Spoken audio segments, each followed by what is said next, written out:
আজ আপনাদের জন্য সুকুমার রায় রচিত পাগলা দাশুর দ্বিতীয় গল্প দাশুর খ্যাপামি। স্কুলের ছুটির দিন। স্কুলের পরেই ছাত্র সমিতির অধিবেশন হবে। তাতে ছেলেরা মিলে অভিনয় করবে। দাশুর ভারী ইচ্ছা ছিল সেও একটা কিছু অভিনয় করে। একে ওকে দিয়ে সে অনেক সুপারিশও করিয়েছিল, কিন্তু আমরা সবাই কোমর বেঁধে বললাম সে কিছুতেই হবে না। সেই তো গতবার যখন আমাদের অভিনয় হয়েছিল তাতে দাশু সেনাপতি সেজেছিল। সেবার সে অভিনয়টা একেবারে মাটি করে দিয়েছিল। যখন ত্রিচূড়ের গুপ্তচর সেনাপতির সঙ্গে ঝগড়া করে তাকে দ্বন্দ্বযুদ্ধে আহ্বান করে বলল, সাহস থাকিলে তবে খোলো তলোয়ার। দাশুর তখন তবে আয় সন্মুখ সমরে বলে তখনই তলোয়ার খোলবার কথা, কিন্তু দাশুটা এমন আনাড়ির মতো টানাটানি করতে লাগলো যে তলোয়ার তো খুলতেই পারল না। মাঝ থেকে ঘাবড়ে গিয়ে কথাগুলো বলতে ভুলে গেল। তাই দেখে গুপ্তচর আবার খোল তলোয়ার বলে হুঙ্কার দিয়ে উঠল। দাশুটা এমনি বোকা, সে অমনি দাঁড়া দেখছিস না বগলেস আটকে গেছে বলে চেঁচিয়ে তাকে এক ধমক দিয়ে উঠল। ভাগ্যিস আমি তাড়াতাড়ি তলোয়ার খুলে দিলাম, তা না হলে ওখানেই অভিনয় বন্ধ হয়ে যেত। তারপর শেষের দিকে রাজা যখন জিজ্ঞেস করলেন, কি বা চাহো পুরস্কার কহ সেনাপতি, তখন দাশুর বলবার কথা ছিল, নিত্যকাল থাকে যেন রাজপদে মতি। কিন্তু দাশুটা তা না বলে তার পরের আর একটা লাইন আরম্ভ করে হঠাৎ জিভ কেটে এই ভুলে গেছিলাম বলে আমার দিকে তাকিয়ে হাসতে লাগলো। আমি কটমট করে তাকাতে সে তাড়াতাড়ি নিজেকে সামলে নিয়ে ঠিক লাইনটা আরম্ভ করলো। তাই এবারে তার নাম হতেই আমরা জোর করে বলে উঠলাম, না না না না না, সে কিছুতেই হবে না। বিশু বলল, দাশু অ্যাক্টিং করবে তাহলেই চিত্তির। ট্যাপা বলল, তার চাইতে ভোজু মালিকে ডেকে আনলেই হয়। দাশু বেচারা প্রথমে খুব মিনতি করল, তারপর চটে উঠল, তারপর কেমন মুষড়ে গিয়ে মুখ হাঁড়ি করে বসে রইল। যে কয়দিন আমাদের তালিম চলছিল দাশু রোজ এসে চুপটি করে হলের এক কোনায় বসে বসে আমাদের অভিনয় শুনত।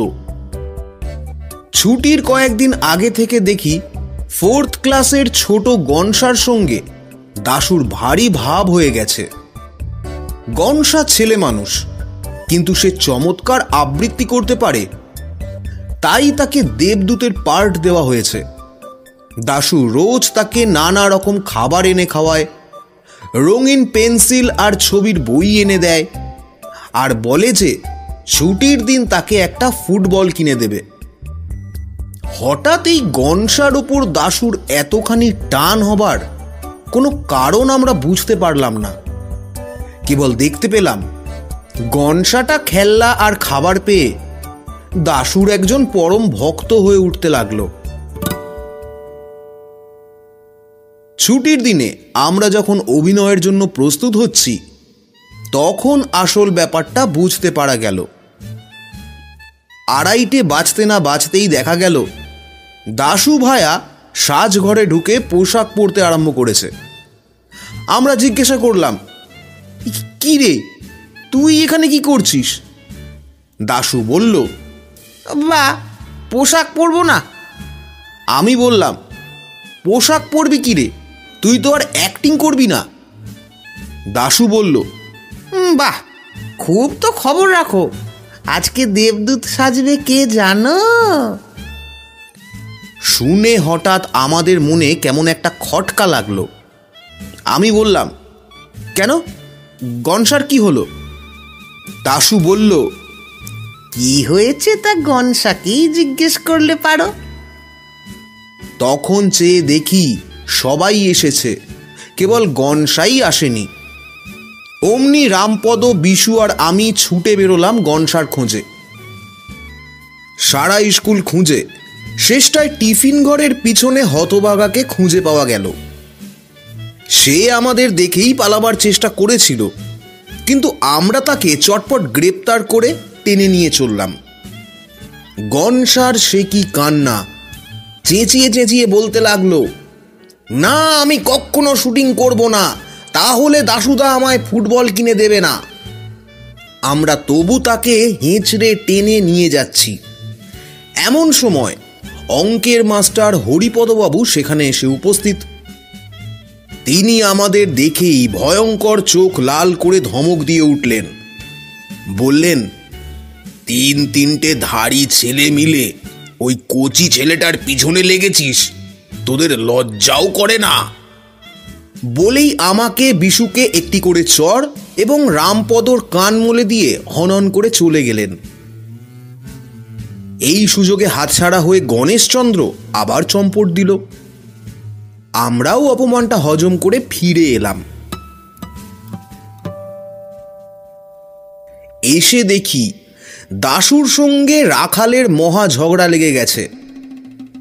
রাখাল বলছে, তোকে আজ কিছুতেই দেবদূত সাজতে দেওয়া হবে না। দাশু বলছে, বেশ তো, তাহলে আর কেউ দেবদূত সাজুক, আমি রাজা কিংবা মন্ত্রী সাজি। 5-6টা পাঠ আমার এমনি মুখস্থ হয়ে আছে। এমন সময় আমরা এসে খবর দিলাম যে গনসাকে কিছুতেই রাজি করানো গেল না। তখন অনেক তর্ক বিতর্ক আর ঝগড়াঝাটির পর স্থির হলো যে দাশুকে আর ঘাঁটিয়ে দরকার নেই, তাকেই দেবদূত সাজতে দেওয়া হোক। শুনে দাশু খুব খুশি হলো আর আমাদের শাসিয়ে রাখলো যে আবার যদি তোরা কেউ গোলমাল করিস না, তাহলে কিন্তু গতবারের মতো সব ভুন্ডুল করে দেব। তারপর অভিনয় আরম্ভ হলো। প্রথম দৃশ্যে দাশু বিশেষ কিছু গোলমাল করেনি, খালি স্টেজের সামনে একবার পানের পিক ফেলেছিল। কিন্তু তৃতীয় দৃশ্যে এসে সে একটু বাড়াবাড়ি আরম্ভ করলো। এক জায়গায় তার খালি বলবার কথা, দেবতা বিমুখ হলে মানুষ কি পারে? কিন্তু সে এই কথাটুকুর আগে কোত্থেকে আরও 4-5 লাইন জুড়ে দিল। আমি তাই নিয়ে আপত্তি করেছিলাম, কিন্তু দাশু বলল, হ্যাঁ, তোমরা যে লম্বা লম্বা বক্তৃতা করো সে বেলা দোষ নেই না, আমি দুটো বেশি কথা বললেই দোষ। এও সহ্য করা যেত, কিন্তু শেষ দৃশ্যের সময় তার মোটেই আসবার কথা নয়। তা জেনেও সে স্টেজে আসবার জন্য জেদ করে বসল। আমরা অনেক কষ্টে অনেক তোয়াজ করে তাকে বুঝিয়ে দিলাম যে শেষ দৃশ্যে দেবদূত আসতেই পারে না, কারণ তার আগের দৃশ্যেই আছে যে দেবদূত বিদায় নিয়ে স্বর্গে চলে গেছেন। শেষ দৃশ্যেও আছে যে মন্ত্রী রাজাকে সংবাদ দিচ্ছেন দেবদূত মহারাজকে আশীর্বাদ করে স্বর্গপুরীতে প্রস্থান করেছেন। অগত্যা দাশু তার জেদ ছাড়ল বটে, কিন্তু বেশ বোঝা গেল সে মনে মনে একটুও খুশি হয়নি। শেষ দৃশ্যের অভিনয় আরম্ভ হলো। প্রথম খানিকটা অভিনয়ের পর মন্ত্রী এসে সভায় হাজির হলেন। এ কথা সে কথার পর তিনি রাজাকে সংবাদ দিলেন, বারবার মহারাজে আশীষ করিয়া দেবদূত গেল চলি স্বর্গ অভিমুখে। বলতে বলতেই হঠাৎ সে একরকম বাধা পেয়ে তার বক্তৃতার খেই হারিয়ে ফেলল। আমরাও সকলে কি রকম যেন ঘাবড়ে গেলাম। অভিনয় হঠাৎ বন্ধ হবার জোগাড় হলো। তাই দেখে দাশু দেখি স্টেজে গিয়ে উপস্থিত হলো এবং মন্ত্রীকে বলল, বলে যাও, কি বলছিলে বলে যাও। তাতে মন্ত্রী আরো কেমন ঘাবড়ে গেল। রাখাল প্রতিহারী সেজেছিল। দাশুকে কি যেন বলবার জন্য যেই একটু এগিয়ে গেছে, অমনি দাশু চেয়েছিল জোর করে ঠেকাতে আমারে এই হতভাগা, বলেই এক থাপ্পড় দিয়ে চাঁটি মেরে তার মাথার পাগড়ি ফেলে দিল। ফেলে দিয়েই সে রাজার শেষ বক্তৃতাটা, এ রাজ্যতে নাহি রবে হিংসা অত্যাচার, নাহি রবে দারিদ্র যাতনা ইত্যাদি নিজেই গড়গড় করে বলে দিয়ে যাও সবে নিজ নিজ কাজে বলে অভিনয় শেষ করে দিল। আমরা কি করব বুঝতে না পেরে সব বোকার মতো হাঁ করে তাকিয়ে রইলাম। ওদিকে ঢং করে ঘন্টা বেজে উঠল, আর ঝুপ করে পর্দাও নেমে গেল।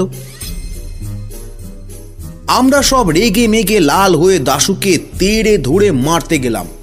বললাম, হতভাগা, দেখ দেখি সব মাটি করলি।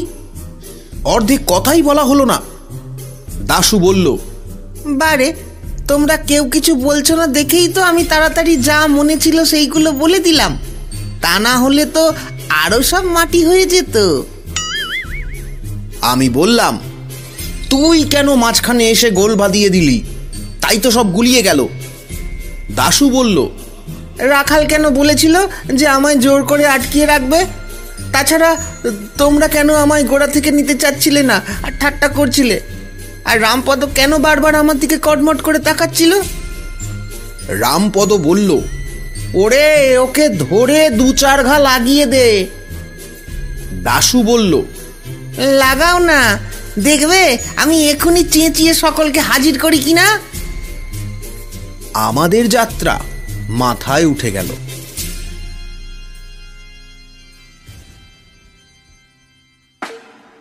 শেষ হলো আমাদের আজকের গল্প। আগামী পর্বে আবার দেখা হবে একটি নতুন রোমাঞ্চকর গল্প নিয়ে। যারা এখনো সাবস্ক্রাইব করেননি, দেরি কিসের? সাবস্ক্রাইব করে আমাদের পরিবারের একজন সদস্য হতে ভুলবেন না, আর পাশের বেল আইকনটি প্রেস করে রাখবেন, যাতে নতুন গল্পের আপডেট সবার আগে আপনার মোবাইলে পৌঁছে যায়। সকলে ভালো থাকুন, সুস্থ থাকুন এবং সঙ্গে থাকুন। নমস্কার।